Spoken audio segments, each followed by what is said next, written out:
Hi guys, this is John here. Now continuing our journey on entrepreneurship. In today's lecture, I will talk about the first step towards starting a company is establishing it. What do you do when you start a company? First, you have to think about a name. Then you have to drive the vision of the company. Then you will have to also think if you want to build a team together. What is that core team? What does it take to start a team? Once you decide on a core team, how do you guys sit together and decide how will the company be split? So these are some of the key questions we will look at in this lecture. So let's get started. So guys, in this session, we will look at starting a company and what are the first baby steps that we need to do when we start the company. So the first and most important part is giving your company a name and a vision. So when you start a company, you have to think of a name. For example, you have Ola, you have Uber, you have Amazon. These are all names of companies. You have Apple. So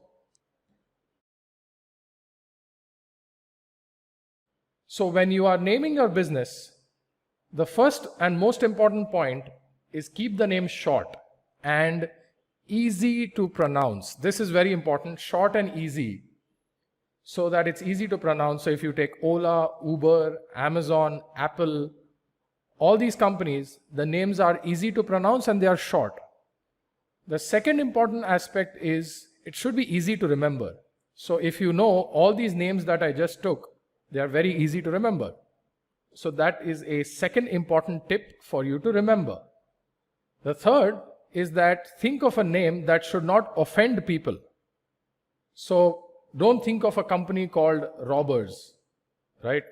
This could offend people or things which people don't like. So be careful about that. So this is an important step which you must consider, that you must not offend people. So this is a step. Please remember that. So these are the three key steps that you must remember when you start a company and you're thinking of a name. So for example, when I was thinking of a name for my company, I thought that I want to train students so that they advance in life. So that's why I took education and I took the word advance and I combined them, and that gave me the term Eduvance. So for me, that was the way I named this company. And as I said, it's short, it's easy to pronounce, it's a name that can be remembered, and it does not offend people. So these are some basic tips for you to remember when you are choosing a name for your company. Now, the second important thing is the vision. The vision should be very simple. You ask yourself these three questions. What do you want your company to do after 5 years? Second question, where do you see your company after 5 years? And third question, how do you see your company grow after 5 years? Now, do not get stuck on this 5-year vision. You as an entrepreneur, you can also create a 2-year vision or a 3-year vision or a 5-year vision. I leave it up to you. But remember, ask yourself these simple questions as to where do you see your business 5 years down the line? Where do you see your company go 5 years down the line? How do you want your company to grow? So you have to define the vision for your company, and you can look and search online in terms of how to define the vision of your company. So for example, when I started Eduvance, I thought that Eduvance should be India's #1 company in the education technologies space, so edtech space. My vision was to be India's #1 edtech company in the skill development space. So when it comes to giving students skills, I wanted Eduvance to be India's #1 company. So this was my vision. So similarly, when you start your company or when you think of starting your company, you need to provide a vision for that. Okay, guys? So that combines two things. One is the company name, which I explained, and the vision of your company. Now, a second important part when you start your company is you need to build a team, because without people, there is no company. So remember one thing, people build companies, companies don't build people. So remember one very important part, people build companies. Remember this, when you start a company, it's the people that you will hire and the people that you work with who will build your company. And when you start your company, you will have to build a core team who will help you start that. So when you build a core team, this core team is normally called as the founding team, or people who found the company or started the company. They are also called as founders. When you look at the English word founders in the dictionary, you will see that people who start something. So that core team is normally called as the founding team. So let us look at an example that there are three friends who are sitting with each other. Now, this is the discussion that I had with my friends Ganesh and Sukrut when we decided to start Eduvance. And this was the conversation that we had, and I'm just giving an example of how this conversation happens. And when you will decide to start your own company, you will also have the same discussion. So John started off by saying, hey, I am starting a company named Eduvance. Would you like to join me? So Ganesh said, yes, I'm interested. Sukrut says, okay, count me in too. Okay, so John speaks to Ganesh and Sukrut and says, let's start Eduvance together. So now John says, let's say Eduvance has 100 shares. So 100 shares that have to be divided between all three of us. So Ganesh asks, John, how many shares will I get? So now the golden question is, how many shares does each person on the core team get for starting the company? So first, let us understand. You need your core team of founders. Now, what is very important is the core team should have the same vision for the company. If the vision is the same, all three people or all founding team members will be able to successfully drive the company forward. Now, once all three of them have decided that, yes, we want to start the company, then the question is, who gets how much of the company? And that is also called as equity, or also called as stake. So now I'm explaining to you how Ganesh, John and Sukrut will split the shares of the company.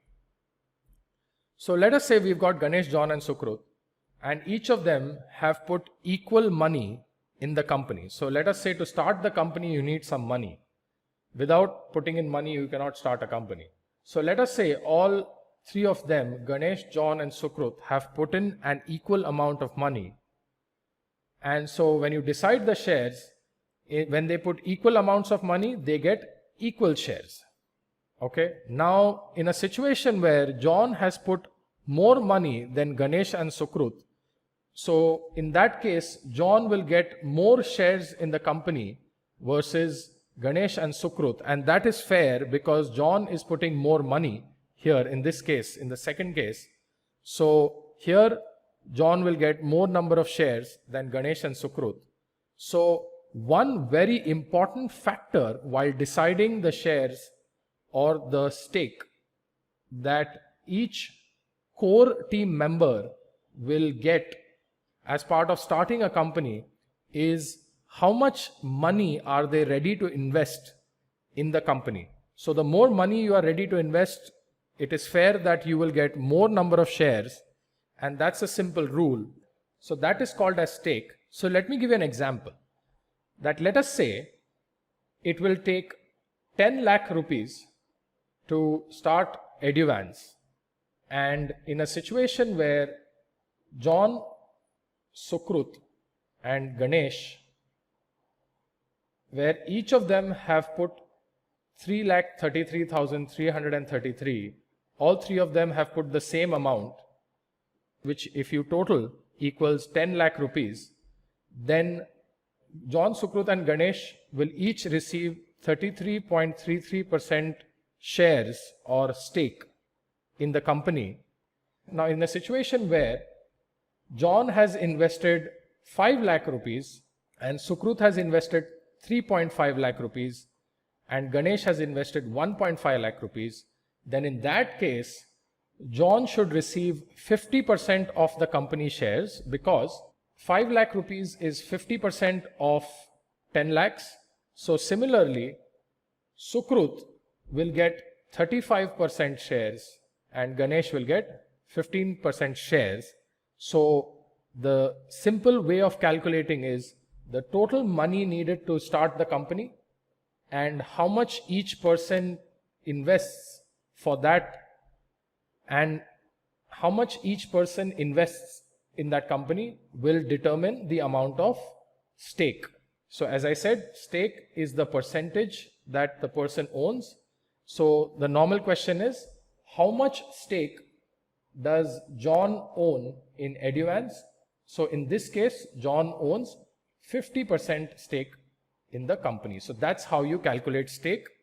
So as I said, stake is the percentage of shares owned by a person in a company.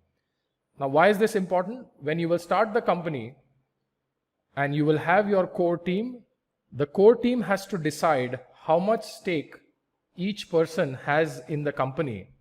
And based on that, the company started and there is no confusion initially. Once the company starts, there is no argument. Everybody is clear how much stake they get. And based on the stake, I will explain to you in the case study, when you have a stake in a company, at that time, let us say if a company makes 1 lakh rupees profit. So I will explain to you what profit means later, but let us say 1 lakh rupees profit was made. So now based on the percentage stake, the profit will also get divided between John, Sukrut and Ganesh. So if John owns 50% stake, so John will receive 50,000 rupees as profit. Sukrut will receive 35,000 rupees as profit and Ganesh will receive 15,000 rupees as profit. So at the end of the day, depending on your stake, the profit is also divided accordingly. So that is the important aspect of the stake. Now you can have more than 3 founders, you can have as many number of founders, but it is important that you can build a core team. Now remember one thing, although I've explained to you that you can build your core team, you can also start a company alone on your own. In that case, you will own 100% stake in the company. Now you might ask me, John, which is better, whether you build alone or you build using a core team? And my answer is, there are no right answers. Remember, I told you there are trade-offs. So the trade-off here is, if you start the company on your own, the benefit is that you will own 100% of the company, but you will have to put more effort as you have started it on your own and alone. So the benefit there is you will completely own the company, but the downside is you will have to handle all the major decisions on your own. So again, as I told you, entrepreneurship is all about trade-offs. So you will have to take that decision, and it's a decision you will have to take as an entrepreneur. There are no right answers here. It's your choice. One versus the other, it's your call. So that's the trade-off. So guys, what did we see in this lecture? We saw that it's very important to choose the right name for your company. The name has to be simple. The name has to be easy to remember, and make sure that name doesn't offend anybody. The second part, when you think of a vision for your company, do not be hasty in defining the vision. Sit peacefully, spend some time and think, where do I want to see my company 3 years from now or 5 years from now? And then think of the vision. Then you need to think about, do you want to build a core team? when you start a company. It's not necessary. You can start a company on your own as well. But if you do decide to have team members, or what we called as founders, if you remember, if you have founders, how do you decide who gets what? What are the principles? How do you divide the company? So those are the aspects that we have looked at as part of this lecture. So what I would like you guys to do now is go ahead and watch the practical session on how we start building a company on Entrepedia, and then go ahead and implement this on your own. So guys, I hope this lecture was clear. I'll see you guys in the next lecture. Thank you.